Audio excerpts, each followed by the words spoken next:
শুধুমাত্র ডেকোরেশনই পারে সাধারণ একটা জিনিসকে অসাধারণ একটা মাধুর্য এনে দিতে। আমাদের হেয়ারস্টাইল ক্লাসে স্টুডেন্টদের ডিম্যান্ডেই দেখানো হলো এমন একটি ডেকোরেশন যা একটু অন্যরকম লাগে। আমি একদম সরু এক ধরনের জড়ি নিয়েছি এবং নিয়েছি একদম ছোট ছোট ইউপি। একটা বল বান করেছি আর বল বানটাকে প্রথমে ঠিক এইভাবে ভিডিওতে যেভাবে দেখছো ঠিক সেইভাবে সাজিয়ে নিচ্ছি আমার নিজের মতন পছন্দ করে একটা শেপ দেওয়ার জন্য। প্রথমে লম্বা লম্বি, তারপরে আড়াআড়িভাবে এই জড়িটা দিয়ে ভালো করে ডেকোরেশনটা করতে হবে। হঠাৎই মাথায় এলো যে ছোট ছোট কিছু পুঁথি আছে যেগুলো এই বিনুনিটার উপর দিয়ে দিলে দেখতে ভালো লাগবে, তো সেভাবেই এটাকে ডেকোরেশন করা। তারপরে আমরা যেটা লম্বা লম্বি জড়ি দিয়েছিলাম এবার আমরা আড়াআড়িভাবে সেই জড়িটাকে সেট করতে লাগলাম।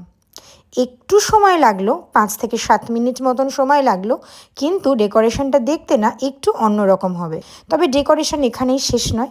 এই দেখো, এই রকম গোল্ডেন বিডসগুলো দেওয়ার পরে না ওভারঅল লুকটা বেশ অন্যরকম লাগছিল। সাইড দিয়ে দেখো সেখানেও খুব সুন্দর লাগছিল।